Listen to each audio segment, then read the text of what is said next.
years ago, elders from this church heard a shocking story.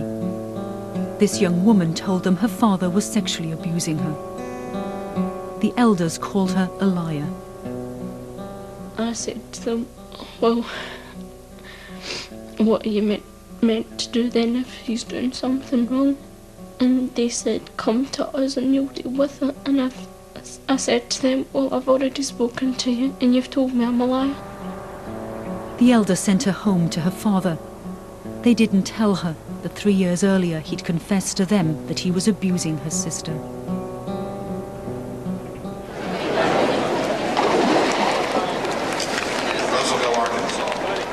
Tulsa, Oklahoma, and a gathering of the church that let this happen.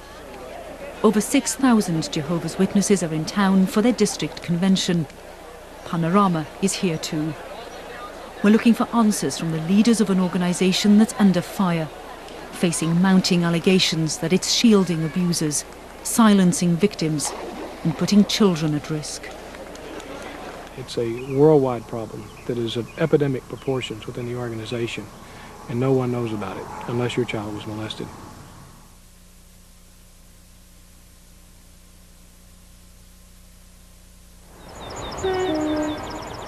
Stevenson is on the Ayrshire coast in Scotland. It's a quiet holiday resort, a close-knit town and home to a thriving community of Jehovah's Witnesses. Door-to-door service, Bible studies and conventions were at the heart of family life for this young woman. But now she's left the church which she says betrayed her. She doesn't want to be recognised. She had a strict religious upbringing, her parents wedded to the biblical principle that the father is head of the household. We'd pray together kind of thing. I mean, we'd pray before meals and we'd pray before going to bed and ask God for help and ask God for forgiveness for anything we've done wrong that day. He was very strict. I was scared of my dad for years. I was really frightened of him. She and her sister spent hours playing alone. Their father taught them that outside influences were bad. He prohibited friendships outside the church. But from the age of 11, her make-believe games hid a painful truth. Her father had started to abuse her.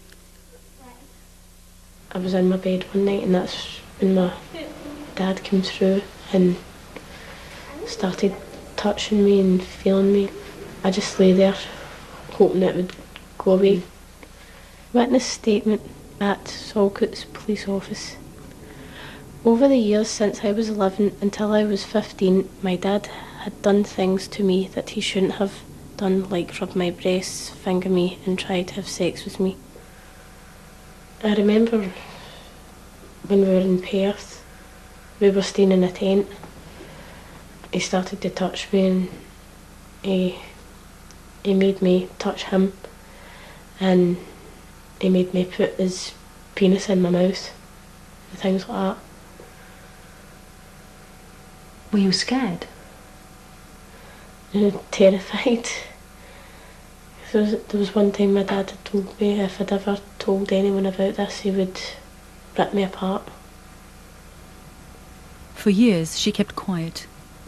But one Sunday, after a meeting at the Kingdom Hall, she asked to see church elders. She needed their help. We just told them everything that happened. Did they tell you that this was serious, that you should go to the police, that they would go to the police for you? No, they didn't tell me anything like that. They didn't make any mention of the police. They said they'd deal with it? After that they'd called my father in and they had a very, very long chat with him. And then eventually he came out and we went home and that was the end of it. When confronted, Ian Cousins confessed he was abusing his daughter. He said he was sorry, so the elder sent him home with her. The abuse continued. Cousins was reproved or admonished publicly by the elders, but church policy meant that no one was told why, not even his younger daughter. It was announced on the platform that Ian Cousins has been reproved. And after that, I went to one of the elders and asked, well, why has he been reproved? And he said it's because of something he did wrong, but he wouldn't tell me what it was. Even when her sister moved out, sick of the abuse, Alison still didn't know why. She missed her sister and was lonely. With one daughter gone, Ian Cousins turned on the other. It all began with an innocent goodnight kiss. I gave him a kiss, like a peck in the lips, and then I tried to get up to walk away, and he pulled me down and he forced his tongue through my teeth, my clenched teeth, and he tried to put the blame on me and said, do you really think you should be doing that? He blamed you. Mm-hmm. It wasn't long before the abuse got worse. One day, her father was accused of assaulting one of Alison's friends. She had to do something, but had nowhere to turn, nowhere except the Kingdom Hall. She asked to see a church elder. I told him everything that had happened and what my dad had done to me, and he said that he didn't believe me at all, and he said that I was a liar and that my dad would never do such a thing, and that my dad was such a nice man. Like her sister, she was sent home. Her father, the nice man, was free to continue abusing her. So she gave the elders an ultimatum. Either they did something, or she'd go to the police. They did nothing. I have told the police about my dad because I am concerned that he has contact with other young girls through the church.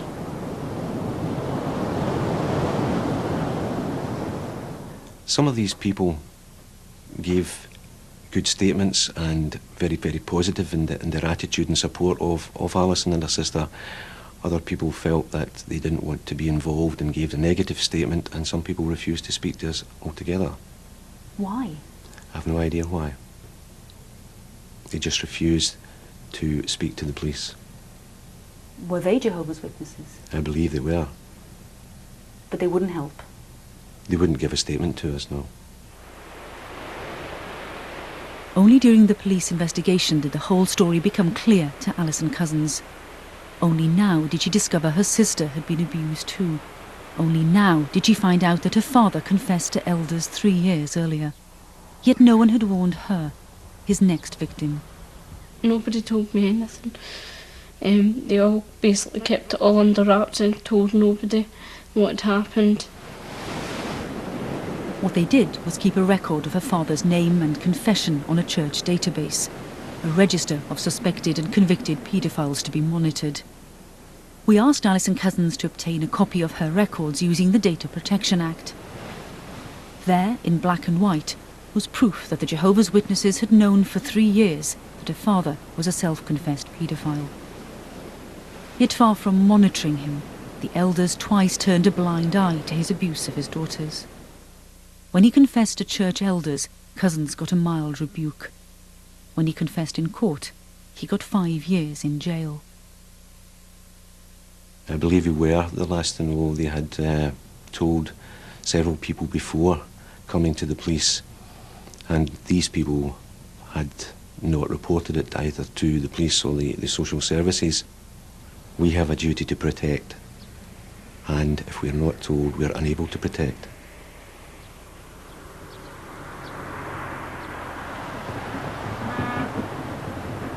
New York, the capital of big business, and a fitting home for one of the largest and richest religious organizations in the world. From here, the Jehovah's Witnesses control over 6 million members. From here, the worldwide headquarters in Brooklyn Heights, every policy, every guideline is dictated. Visitors are welcome, and one message is clear. In this organization, you adhere to God's word. Every month, 50,000 Bibles come off the press, ready to be sold worldwide. But this too is where they keep records of suspected and convicted paedophiles in their ranks. Bill Bowen, a lifelong member, has resigned as an elder. He says the men at the top are protecting the church, not the children. They do not want people to know that they have this problem. And by covering it up, they just hurt one person. By letting it out, then they hurt the image of the church. Elders must report abuse to the church's legal desk. Only if the law demands it must they contact the police. If it doesn't, they may be told they have a moral duty to call them, but often it seems to stop here. It seems to go no further than the church's own secret database. Every detail is written down about what happened, where it happened, when it happened, how it happened. So you're saying the organisation has its own sexual offenders register, if you like? That's exactly right. That it's keeping to itself and not showing others? Exactly right. These men remain anonymous to anyone outside the organization and anyone really inside the organization unless you are personally reporting the matter. So was this the policy back in Stevenson that let Ian Cousins continue to abuse his daughters? The elders have stepped down and refused to talk to us, so we asked the man sent here to sort things out. Hello, Mr. Briggs. We're from BBC Panorama, as you know. I know that. We just want to ask you a few questions about the Ian Cousins case. It's reasonable to really actually consider the brothers and sisters in the congregation that have had to undergo all this pressure. And so I would just leave it at that. That's all I have to say on the matter. The database, Mr. Briggs. Why should the Jehovah's Witnesses keep a database of men who have confessed to being paedophiles, but the police aren't told? Do you think that's reasonable behaviour, Mr. Briggs? The latest name added to the list should be that of James Barrett. 3 days ago, clutching his Bible, this elder from Rugby was convicted of indecently assaulting 2 boys and sentenced to 2 years in prison. The church was told of the allegations 5 years ago, but Barrett denied them and was allowed to remain an elder. So how many names are on the secret database? We asked the headquarters in New York. They refused to tell us. Focusing on numbers isn't meaningful, they said. After a lifetime in the church, Bill Bowen tells a different story. How many names do you suspect are on that list? 23,720. How do you know that? I was contacted by sources within the church. I was given a figure of over 20,000. 2 different sources came back to me and said that number is actually more specific and gave me a figure of 23,720. They told me that they had accessed the internal database, and that figure was based on child molesters in the USA, Canada, and Europe. And that's the figure that they were given. Over 20,000 names on a secret database. That's why these people say the church has to listen. With Bill Bowen, they're calling for the Jehovah's Witnesses to come clean about their record on child abuse. His campaign, Silent Lambs, has already heard from 5,000 victims. This candlelit vigil is for them. Or is what they're doing, once it's found out, causing their own members to be deeply disturbed. Heather Berry and her stepsister, Holly Brewer, have flown here from New Hampshire. The man who abused them has been jailed for a minimum of 56 years. He was Heather's father. Now Heather and Holly are breaking new ground. They're taking the Jehovah's Witnesses to court. I'm Heather from New Hampshire. I don't want to tell my story, but I've heard the word victim too many times today. And all of us are standing out here today. We're standing tall and proud and saying this happened and then it can't happen, and we're survivors. And we're fighting and we're not victims. They're the first of those survivors to take their fight to court. They're claiming that not only did the church do nothing when they were abused, it ostracized and punished the family when they called the police. I'm very glad I came. Like I said, I would do it again. And again, and again, and as many times as it takes to get a change in the policies and things that they hide constantly. I'm really glad that the policy was talked about so much today. That it's an actual policy. It's not just a few elders that want to hide things. It comes from higher up. It's a worldwide policy. Yeah. We asked the church for an interview to discuss the claims that they're putting thousands of children at risk. They offered us instead some videotapes. Well, here we have it, a box full of tapes, in fact. Jehovah's Witnesses response, progressive understanding of paedophilia, education through publications, and one marked policies, and I'm told that's where we should get some answers. That night we watched the tapes looking for those answers. In long letters, the organisation had told us the welfare of children is of paramount concern to them, but they have a forceful child protection policy. We wanted to see it spelled out. We've heard the suggestion that our policies may not be adequate to cover the problem of child molestation, but that's not the case at all. The policy couldn't be simpler. The elders should deal with all allegations of abuse. I think that's a very good policy, that the elders, essentially would take charge of the situation of reporting the abuse to the authorities. But the authorities they're told to contact aren't the police. It's their own legal desk. Fact of the matter is, we have a very aggressive policy to handle child molestation in the congregation, and it is primarily designed to protect our children. So how aggressive is it in practice? Just over a year ago, Bill Bowen rang the legal desk in New York, asking how he should handle an allegation of abuse in his congregation. The advice he was given has little to do with protecting the victim. He was told to go back to the man accused. You just ask him again, now, is there anything to this? If he says no, then I would walk away from it. Yeah. Leave it for Jehovah. He'll bring it out. Yeah. But don't get yourself in a jam. Leave it for Jehovah. That, according to thousands of victims, is the Jehovah's Witness child protection policy laid bare. No one knows more about that than Sarah Poisson. Holly Brewer and Heather Berry's mother knows her loyalty to the church cost her daughters dearly. Paul Berry, her husband, beat them. She suspected worse, that Heather was being sexually abused, and went to the elders.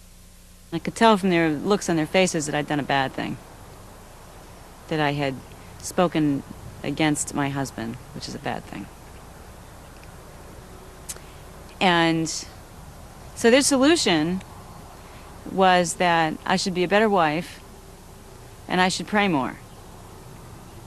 That was their solution. That's how I could stop him from battering us. I assumed they were right.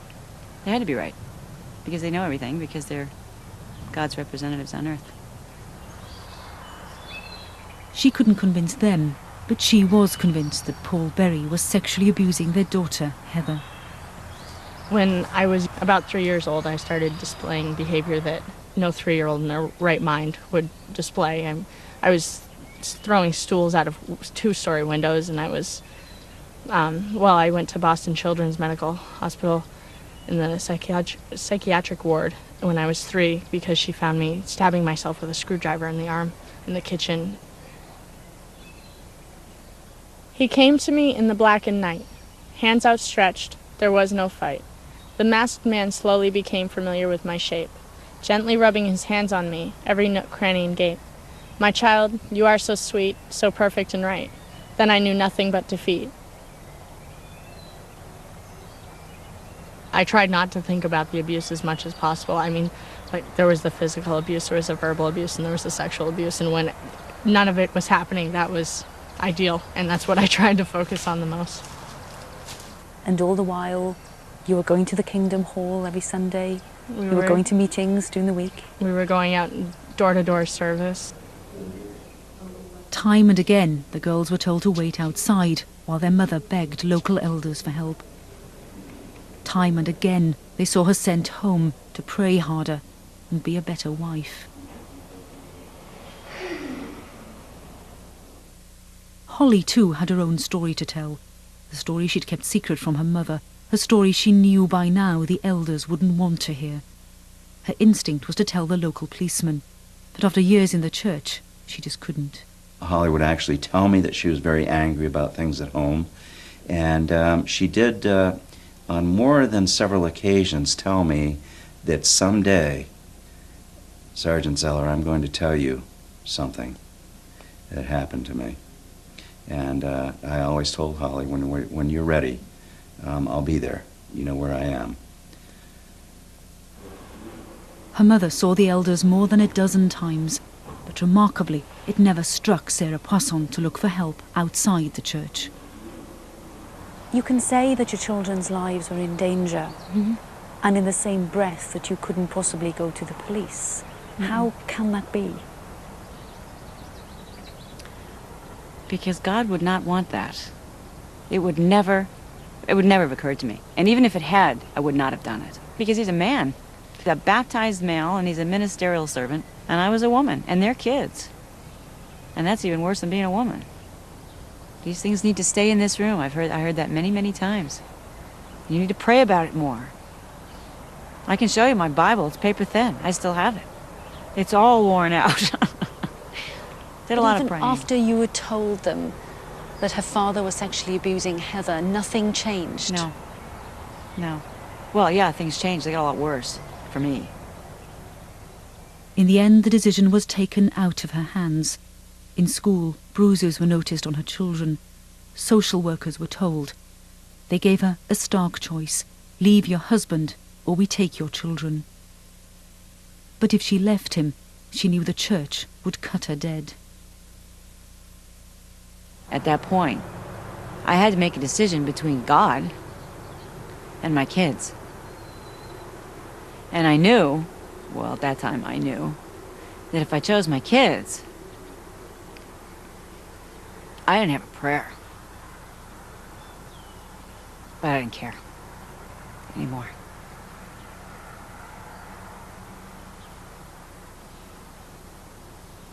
So we lost everything in one day.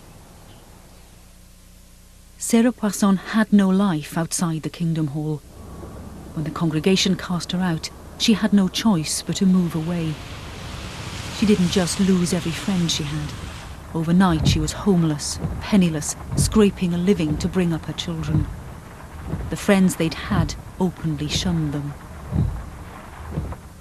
But with the family now free of the church, Holly could finally tell her mother the truth. Her stepfather had abused her too. When he tried to gain access to her younger sister, Holly finally did what the elders hadn't. She walked into the local police station. It was clear to me that it was a life's crossing, a road to cross. Never any doubt in my mind that Holly could do it. It was a tremendous effort on her part. And it smacked of raw courage from beginning to end.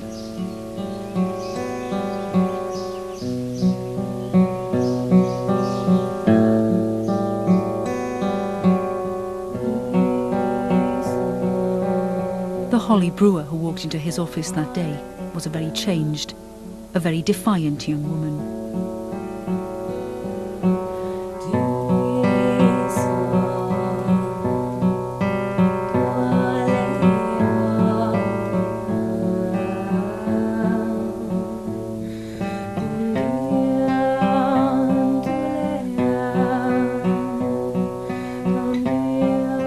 My earliest memory is like about 3 years old. My latest memory is 10 years old. And he gradually worked into being interested in me to full-blown sex, intercourse, over those years. It was a harrowing time. The police took Holly back to the house where the abuse had started. He had a room that he had found in our very, very old house that was underneath the barn that you had to crawl through a hole to get to. And once you were in there, you were isolated from the entire house and from everything. And that's where everything would go down. Would he kneel down on next to you or over you? He'd sit and he would just sit and let me do whatever I was gonna do. Okay. Sit like this. All right. And just and I'd lean over. Uh-huh. And did he tell you what he wanted you to do? I knew after a while. Okay. She told the police exactly what Berry had wanted, of the brutal sexual assault she'd suffered throughout her childhood. I had no vision of me growing up and being 16. I thought he was eventually going to kill me, you know, and then I'd be free, and that's the way I looked at it. I'm doing good. It's crazy. It's really hard to come back here, I know that. I know. There's so much. He'd say things like, "Thank you for obeying me." And he'd thank me for obeying him and reminding me that word, the obey word. That was a big thing. Paul Berry was confident Holly would never go to the elders. Apart from anything else, the Jehovah's Witnesses have a clear rule on sin. They need 2 witnesses or a confession before they'll take action. Do you remember? As Holly told her story, it seemed to police that this rule in a strict religious community would have let the abuse continue. So this is the same sheet that was here before? All the same. All right. Sexual abuse of children is not to be tolerated. And I don't care what their reasoning was. It was faulted reasoning. They were wrong, and as far as I'm concerned, they were criminally negligent. That's my take on it. Even with just the child's word, with 1 witness, with just the mother's word, without the 2 witnesses their Bible tells them they need. Well, unfortunately, most kids don't have several witnesses observing them get raped.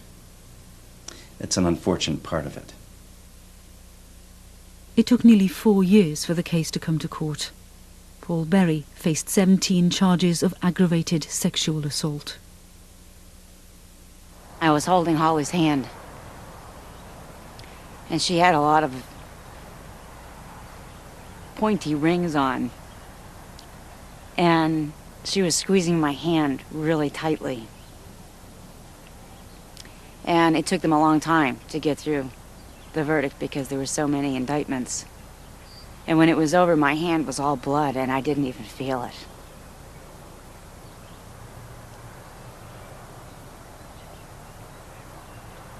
And it was so powerful to be believed.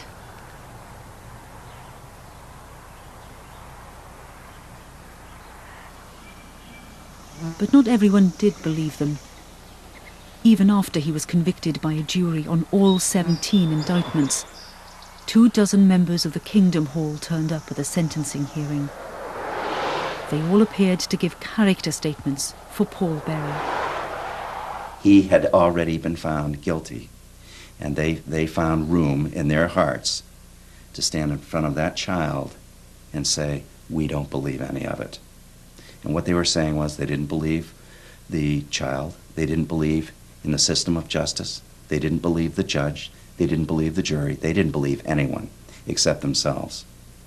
Everything they were saying was, he's such a fine worker. I've worked with him secularly, and, you know, he always shows up to work on time, and he's such a good worker. Everybody said that, and also the second half was everybody started saying, he's babysat our kids hundreds of times. I would let him babysit our kids every day, and he's such a good worker. And I was just sitting there like, he's not on trial for being a negligent worker. I can't imagine how badly she must have felt not to have been believed by elders in her own close-knit community. What a horrible blow to a child this must have been. Shame. Shame on them. But another serious accusation is levelled against Jehovah's Witnesses. In their efforts to cover up abuse, they may even try to frustrate police investigations. In Birmingham, West Midlands police were told of a sexual assault by a Jehovah's Witness on a young boy. They asked local elders for help. They were very reluctant to give up any information towards me. It was an uphill battle so far as the church was concerned with me, virtually at every turn. They actually said to me, unless I could provide 2 Jehovah's Witnesses who had actually seen the offence, then as far as they were concerned, the offence hadn't taken place. The boy was Simon Brady. He was just 9 when he was abused by a member of this Kingdom Hall. He felt he could tell no one. We're taught if you go to elders, if you want to be believed or you have a complaint about someone, then there has to be more than one of you. There has to be 2 people. There has to be more than one witness, basically. You know, what can I say? They want more than one witness, you know. How could I have gone to them, you know? They wouldn't believe me. Statement of Simon Andrew Brady, age 18. I recall that one of the brothers of the congregation, a man known to me as Jaswan Patty, began to take an interest in me. I would have been 8 or 9 years old at the time. Simon Brady's parents were going through a divorce. Jaswant Patty offered to help out, take him off his mother's hands. He'd take me for drives after the meetings. He'd take me home from the congregation, you know, give me a lift home. I can remember one occasion he took me to his sister's flat while she was away on holiday. He said we'd go in and we'd check his sister's flat, and there he severely sexually abused me, basically. Like, you know. What did he do? It was quite severe, to be honest with you. Like, it was severe. Like, you know. So, even though to think of it, I don't. You know, it hurts now to talk about, to be honest with you. And I've done that once already, like, you know. And I find it very hard to talk about that anymore, basically. He dropped me off at home. I remember going to the bathroom and scrubbing with Dettol because I felt dirty at what had happened. For years he said nothing, afraid the elders wouldn't believe him. When he finally did speak out, his instinct as a 9-year-old proved right. It's not so much did they believe me, did they want to believe me, you know. They didn't want to believe me. I think they turned up at my house, you know. They weren't open-minded, and I think they'd already made their mind up even before they got to my house, you know. The police did believe him, and they tracked down a second boy who'd been abused by Patty. But what happened next caused them serious concern. An elder confronted the victim's father, calling the man's son a liar. The father complained to the police, who warned the elder to stay away from the victims' families. His excuse was that as an elder, he had every right to investigate the case for himself. It was his duty to test the evidence prior to the court case. I advised him that if that sort of behaviour continued, then if an allegation had been formally made, then I would have to investigate that particular person for offences of pervert the course of justice. And in fact, witness intimidation. The conversation did get a little bit heated towards the end, but obviously I had a duty to protect my complainants and witnesses to the case. I made sure and sent out the signal that I was prepared to protect them and take drastic steps, i.e. arresting people, if they breach that. In Birmingham, as in New Hampshire, the elders supported the accused. Even after Patty was convicted and sentenced to 5 years in jail, they didn't waver. At the next meeting in the Kingdom Hall, the elders made sure the congregation knew where they stood. There was an announcement given saying as a body of elders, that's including every elder in Rubery, we feel as a body of elders, basically this man is innocent, we believe he's innocent, and the Bethel have informed us they will do everything in their power to help this man. I then made it my duty to actually speak to the legal services team of the Bethel in London and voice my disquiet about the lack of cooperation I'd had from start to finish from this inquiry. Under police pressure, the elders did apologise and were demoted, though not sacked. The London headquarters, the Bethel, refused to discuss any specific case. They said this was because the elders had to respect the confidentiality of the victims. But the victims wanted answers. We again asked for an interview with their spokesman, Paul Gillies. When he refused, we phoned him, told him we were recording, and asked a simple question. Are elders told to report allegations of abuse to the police or not? The elders' guideline is if you get any single allegation of child abuse come to your attention, phone this office. Why phone this office? Why not phone your local police station? Well, you see, the first thing is we have to make sure for the protection of the child. That's Is it the our protection of first the priority. child, or is it fair to ask you, isn't it the protection of the church that comes straight to mind there? It is the protection of the child. We have a child protection policy. It was a long conversation. We asked if he'd be prepared to answer the same questions on camera. He refused. So it was back to America and back to a Jehovah's Witness convention in Tulsa. We'd been told we'd find a member of the governing body here. Ted Gerrits is one of the men responsible for the church's child protection policy. For more than 2 months, we've been asking them for an interview. We want answers to some simple questions. Why do they keep their database of suspected paedophiles secret? Why don't they report all allegations of abuse to the police? Why do they send children back to the arms of their abusers? They refuse to talk to us, but here at last, we had our chance. Tell me about the database. How do you justify keeping a list of people, men in some cases, who have confessed to paedophilia, but you have not reported them to the authority? What justification is there for you to keep that list?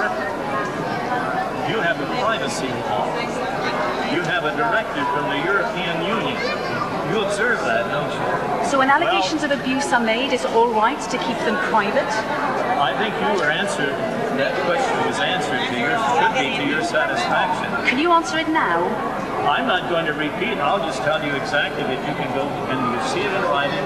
It's all in print. You know, the Bible says, do not go beyond the things that are written. We don't go beyond the things that are written. And that was that. Let's move this way, please. No doubt, no second thoughts. Just a simple belief that Jehovah will sort it out. A belief for which others, younger and more vulnerable, may continue to pay a price. They're living in denial. Denial of what's happening to their children. And it's not a matter, you see, if they accept that, then they accept that there is a problem. So rather than admit that there's a problem, they will just let children go on and continue to be molested and not do anything about it.